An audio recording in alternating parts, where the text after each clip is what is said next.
ज्योति कुमारी आप सबका हार्दिक वंदन करती हूँ, अभिनंदन करती हूँ। जैसा कि आप सभी जानते हैं कि आज गणतंत्र दिवस को हम लोग 77वीं वर्षगांठ के रूप में आज मना रहे हैं और आज सभी कार्यकर्ताओं, चाहे वो अभी आपने सभी लोग ने सुना है जागरूक जनता पार्टी के जो अध्यक्ष है डॉक्टर मिथिलेश चौबे जी को सुना, उन्होंने अपनी जो भी जाति हो धर्म से रिलेटेड जो भी उन्होंने बातें कही उसको आपने सुना, उसको समझे और उसके अंदरूनी बातों को समझे कि आगे क्या हो सकता है। क्योंकि हमें इस गणतंत्र दिवस में बहुत से ऐसे अधिकार संविधान ने दिए हैं और उसी अधिकारों के तहत आज हम ये गणतंत्र दिवस हर साल मनाते जा रहे हैं और मनाते रहेंगे। अब आगे हम अभिनंदन ट्रस्ट के vice president Shri S Pandey sir ji को बुलाएंगे और उनसे निवेदन करेंगे कि इस गणतंत्र दिवस के अवसर पर वो कुछ शब्द आकर के आपको बोले, वो कहें, ताकि हमारे अंदर देश के प्रति सद्भावना की भावना जागे, भाईचारे की भावना उत्पन्न हो। जय हिंद, जय भारत। तालियों के साथ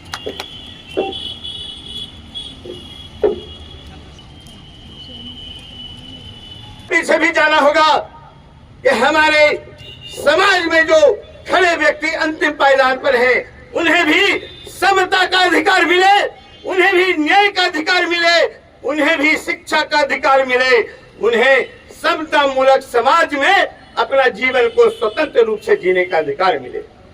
यह संविधान सभा मुझे दिलाती है याद, यह संविधान सभा हमें अधिकार देती है कि हम देश के नागरिक कैसे इसमें रहें। साथियों, मैं आपको बतलाना चाहता हूं कि हमारा देश का तिरंगा झंडा 3 रंगों की बनी है, इसकी भी एक प्रकोष्ठा है, इसकी भी एक कहानी है। केसरिया रंग मुझे बल और इस वीरता का प्रतीक देता है, बीच में सफेद रंग जो हमें सत्य की मार्ग पर चलने को संदेश देता है, और हरा रंग हमें सुख देती है, समृद्धि देती है और सुख में जीवन बिताने का ये संदेश देती है।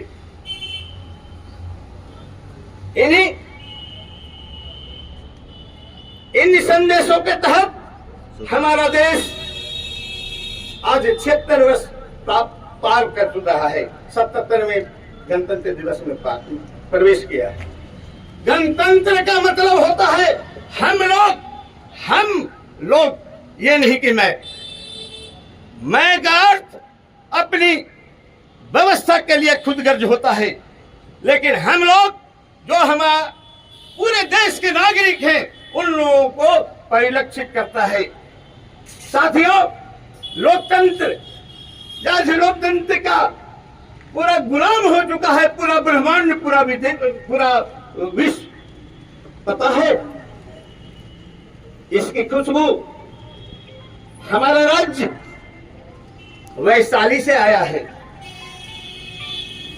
हम वहां का प्रतिनिधित्व करते हैं, उस राज्य का प्रतिनिधित्व करते हैं जहां हम पैदा लिए हैं, वो वैशाली की धरती हुई है और वैशाली की खुशबू हमें पूरे विश्व को लोकतंत्र का व्यवस्था दिलाती है। आज बहुत बड़ी बातें हो रही है। हमारा देश उस नींव पर आधारित था जो हमें धर्मनिरपेक्ष की नीतियों पर चलने के लिए विवश हुआ था और एक साथ लोग कसम खाए थे। हमारे साथ जब महात्मा गांधी हुए, कृपलानी जी हुए, सरदार वल्लभ भाई पटेल हुए, सुभाष चंद्र बोस हुए, खुदीराम बोस हुए, वीर भगत सिंह जो हंसते हंसते देश के लिए फांसी के फंदे तक लटक गए। साथियों, मैं आपको यह बतलाना चाहता हूं कि जिस धर्मनिरपेक्ष की नीतियों पर देश की नींव रखी गई थी, लोकतंत्र की नींव रखी गई थी, उसको कायम रखना हमारी व्यवस्था और हमें उत्तरदायित्व देता है। हमें उस धर्मनिरपेक्षता की नीति को अपना करके ही इस देश में एक स्वतंत्र वातावरण कायम कर सकते हैं। धर्म, जहां तक धर्म की बात आती है, हम सबों की उत्तरदायित्व होती है। धर्म बनी कैसे? जिस कुल वंश में हम पैदा लेते हैं, उस कुल वंश में हम उसके वंशज कहलाते हैं। जिस धर्म को मानने वाले व्यक्ति के पास हमारा जन्म होता है, हम वहां से बात करते हैं, हम वहां की बात करते हैं और उस धर्म से जाने जाते हैं। वो व्यवस्था तो हुआ करती थी कि किसी ने अगर मुर्गे के विष्ठा पर किन्हीं की पैर चली जाती थी तो मुसलमान हो जाया करते थे। तो हमारे पास हिंदुओं के भी ऐसे महान पुरुष हुए जो तुमड़ी लेकर के गंगा जल छिट करके हिंदू बनाने का काम किया, नहीं तो हिंदू धर्म भी नष्ट हो जाता। मैं हिंदू धर्म की बात ही सिर्फ नहीं करता, मैं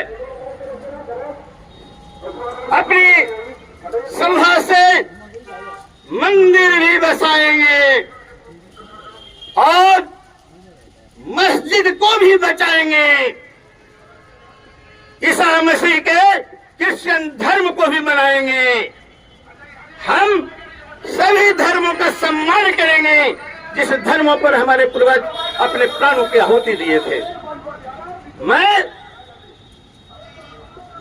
सभी धर्मों को सम्मान करते हुए देश की रक्षा एवं संप्रभुता बचाने के लिए, अखंडता बचाने के लिए अक्षुण्ण रखूंगा।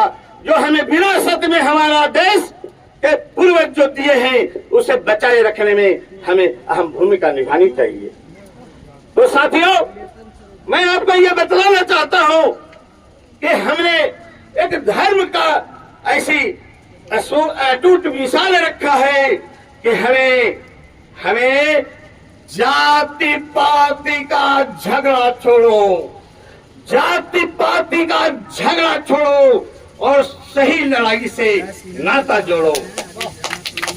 जाति पाति कहीं न कहीं रंग भेद, कहीं न कहीं विद्वेषता और कहीं न कहीं दुश्मनी को जन्म देता है।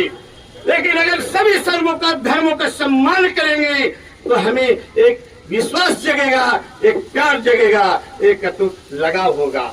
इन बिंदुओं को ध्यान में रखकर आज 77वां दिवस में हमें एक संकल्प लें।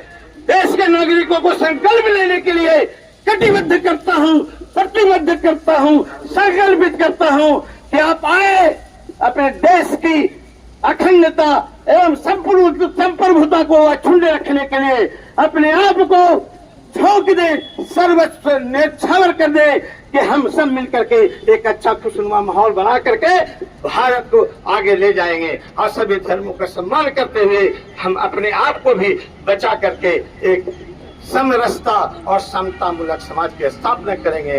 यही चंद शब्दों के साथ अभिनंदन ट्रस्ट भी ये एक ऐसा बेड़ा उठा चुका है कि समाज में सामरिक व्यवस्था को रखते हुए समाज जो पिछड़े हुए हैं उनको हम किस तरह पालन कर सकते हैं, किस तरह हम उसे लाभ दिला सकते हैं, उन सामाजिक व्यवस्था को कायम रखने के लिए अभिनंदन ट्रस्ट ये अपना रोज ब रोज, दिन ब दिन अपनी एक एक पांव, अपना एक एक क्षण, अपना एक एक ऊर्जा संचार कर दिया है, संचरित कर रहा है कि देश की व्यवस्था और देश की व्यवस्था में समाज की व्यवस्था कैसे हम सुदृढ़ कर सके, उनके जीने की व्यवस्था को हम कैसे लाइफ स्टाइल में बदल सके।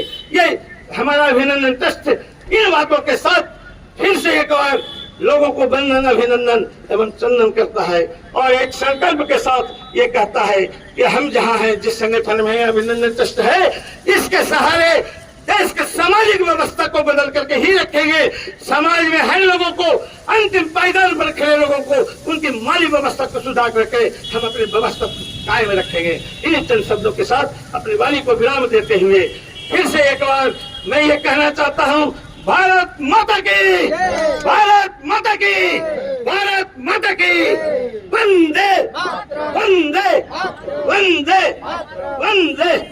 जय हिंद, जय भारत, जय भारत। धन्यवाद।